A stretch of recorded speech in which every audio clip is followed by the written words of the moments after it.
ഇന്നത്തെ ഗോസ്പിൽ വായിച്ച് കേൾക്കുമ്പോൾ തന്നെ കണ്ണും പൂട്ടി നമുക്ക് പറയാൻ പറ്റും ഇത് പ്രാർത്ഥനയെക്കുറിച്ചാണെന്ന്.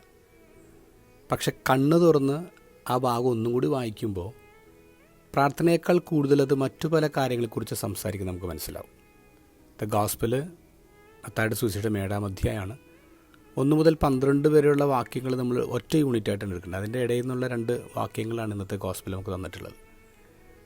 അപ്പോൾ 7-ാം അധ്യായം 1-ാം വാക്യം ആരംഭിക്കുന്നത് ഇങ്ങനെയാണ്: നിങ്ങൾ മറ്റുള്ളവർ വിധിക്കരുത്. നിങ്ങളുടെ കണ്ണിൽ തടിക്കഷ്ണം വെച്ചിട്ട് അവരുടെ കണ്ണിലെ കരടെടുത്ത് മാറ്റാൻ നിങ്ങൾ പോവണ്ട.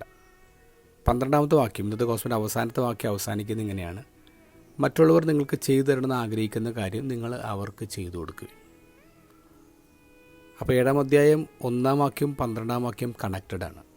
മറ്റുള്ളവരെ നമ്മൾ വിധിക്കാതിരിക്കുക എന്നതിനെക്കുറിച്ച് സംസാരിക്കുന്നത്. അപ്പോൾ ത്രൂ ഔട്ട് ആ പോർഷൻ, ആ ത്രെഡ് ഒന്ന് തന്നെയാണ്. അവിടെ നിന്നുകൊണ്ട് നമ്മൾ വായിക്കുമ്പോൾ നമുക്ക് മനസ്സിലാവും ഇതൊരു ഇൻ്റർസെക്ഷനെ കുറിച്ചല്ല പറയുക, ഇത് ഇൻട്രാക്ഷനെ കുറിച്ചാണ് പറയുക. നമുക്ക് ചുറ്റുമുള്ള ആൾക്കാരോട് നമ്മൾ എങ്ങനെ ഇൻട്രാക്ട് ചെയ്യണം. നമുക്കറിയാവുന്ന ഒരാളെക്കുറിച്ച് നമ്മളൊരു മോശം കാര്യം കേട്ടു, അല്ലെങ്കിൽ അവർ തെറ്റ് ചെയ്ത കാര്യം കേട്ടു. അപ്പോൾ ഉടനെ തന്നെ അദ്ദേഹത്തെ വിധിക്കാനല്ല പോകണ്ടേ, ഉടനെ അദ്ദേഹത്തെ മാറ്റി നിർത്താനല്ല പോകണ്ടേ. ഈശോ 3 കാര്യങ്ങൾ പറയുന്നത്. ഒന്ന് ചോദിക്കണം, ആസ്ക്, ഇതെന്താ സംഭവം എന്ന് അവരോട് നേരിട്ട് ചോദിക്കുക. നമ്മുടെ തൊട്ട് മുന്നിലുണ്ടെങ്കിൽ അവരോട് നേരിട്ട് ചോദിക്കുക എന്താ സംഭവം. അപ്പോൾ നമുക്ക് കുറേ കൂടി ക്ലാരിറ്റി കിട്ടും. ഇനി അത് നമ്മുടെ തൊട്ട് മുന്നിലില്ല, അങ്ങനെയെങ്കിൽ നിങ്ങൾ അന്വേഷിക്കുക, അവനെ അന്വേഷിക്കുക. അതല്ലെങ്കിൽ ഈ കാര്യങ്ങളെക്കുറിച്ച്, അതിൻ്റെ ചുറ്റുപാടുകളെക്കുറിച്ച് അന്വേഷിക്കുക. അപ്പോൾ നമുക്ക് സത്യം തിരിച്ചറിയാൻ പറ്റും. ഇനി ചോദിക്കാൻ പറ്റാത്ത രീതിയിൽ നിങ്ങൾ 2 പേർക്കും ഇടയിൽ ഒരു മതിലുണ്ടെന്ന് കരുതുക, ഒരു വാതിലുണ്ടെന്ന് കരുതുക. നിങ്ങൾ മുട്ടുക. ചവിട്ടി പൊളിക്കാനല്ല പറയാം, നിങ്ങൾ മുട്ടുക. എളിമയോടുകൂടി മുട്ടുക. കാരണം ചിലപ്പോൾ അവർ ദേഷ്യം വരും, ചിലപ്പോൾ അവർ ബഹളം ഉണ്ടാക്കും. അങ്ങനെയല്ല, എളിമയോടുകൂടി നിങ്ങൾ മുട്ടുക. ഇപ്പോൾ തുറന്നു കിട്ടപ്പെടും.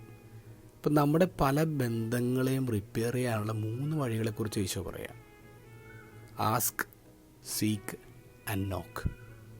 ഇവിടെ പ്രാർത്ഥനയുടെ എലമെൻറ്റ് വരുന്നത് നമ്മൾ തോട്ട്ഫുള്ളായിട്ടുള്ളൊരു ഇൻട്രാക്ഷൻ നമുക്ക് ചുറ്റുമുള്ള ആൾക്കാരായിട്ട് ഉണ്ടാവണം. അതോടൊപ്പം തന്നെ ഒരു ബോൾഡ് ഇൻ്റർസെഷൻ, നന്മയായ നമ്മുടെ ദൈവം നമ്മൾ ആഗ്രഹിക്കുകയും ചെയ്തു തരും. അങ്ങനെ നമ്മളുടെ ബന്ധങ്ങളെ, നമ്മുടെ വീട്ടിലായാലും നമ്മുടെ അയൽവക്കത്തായാലും നമ്മുടെ ജോലിസ്ഥലത്തായാലും ബന്ധങ്ങളെ റിപ്പയർ ചെയ്യുക.